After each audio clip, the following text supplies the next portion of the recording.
तो e commerce की दुनिया में घुसते ही एक सवाल सबके मन में आता है। चलिए आज इसी को समझते हैं। ज्यादातर नए सेलर्स इसी कंफ्यूजन में फंस जाते हैं, तो आज इस उलझन को हमेशा के लिए सुलझाते हैं। जोश जोश में बहुत से नए लोग पहले ही दिन हर प्लेटफॉर्म पर कूद पड़ते हैं।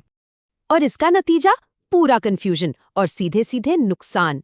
ये एक बहुत खतरनाक शुरुआत है। तो सबसे जरूरी बात यह है, अगर अभी शुरुआत कर रहे हैं तो हमेशा एक ही प्लेटफॉर्म से करें। क्यों? क्योंकि ई कॉमर्स सिर्फ सामान बेचना नहीं है, पहले पूरे ऑपरेशनल सिस्टम को समझना पड़ता है। जब तक ये बेसिक चीजें समझ ना आए तब तक कई प्लेटफॉर्म्स पर जाना एक बड़ा रिस्क है। सबसे अच्छा प्लेटफॉर्म कौन सा है, ये पूरी तरह से प्रोडक्ट और बिजनेस के गोल्स पर डिपेंड करता है। अब ये स्लाइड काफी इंटरेस्टिंग है। ये सिंपल सी गाइड गलत चॉइस करने से बचा सकती है। पहले महीने में मकसद सिर्फ पैसा कमाना नहीं होना चाहिए, बल्कि प्रोसेस में मास्टर बनना है। एक बार जब एक प्लेटफॉर्म कंट्रोल में आ जाए तो फिर अगले कदम के लिए तैयार हुआ जा सकता है। और ये पूरी जर्नी को दिखाता है, सीखने से लेकर स्केल करने और फिर बिजनेस का मालिक बनने तक। जब कॉन्फिडेंस आ जाए और सिस्टम सेट हो जाए तो एक्सपैंड करने से पहुंच और बिजनेस दोनों बढ़ते हैं। एक से ज्यादा स्टोर मैनेज करने के लिए इन्वेंट्री टूल्स जरूरी हैं। इनसे गलतियां बचती हैं और टाइम भी।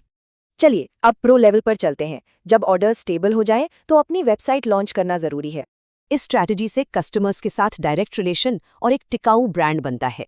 तो पहली स्टेज को अगर साफ और सिंपल तरीके से समराइज करें तो ऑनलाइन सेलिंग में आने वाले किसी भी नए इंसान के लिए ये पहला और सबसे जरूरी कदम है। एक बार जब सिस्टम पर पकड़ बन जाए और थोड़ा एक्सपीरियंस हो जाए, इसी तरह से ग्रोथ तेज होती है और बिजनेस को असरदार तरीके से स्केल किया जाता है। और जो लोग सच में एक लॉन्ग टर्म बिजनेस बनाने को लेकर सीरियस हैं, ये हाइब्रिड मॉडल सबसे बेस्ट है। मार्केटप्लेस से पहुंच मिलती है और वेबसाइट से ओनरशिप। ये रोड मैप समझने के बाद अब सोचने वाला सवाल ये है कि किसी खास प्रोडक्ट के लिए बेस्ट प्लेटफॉर्म कौन सा है।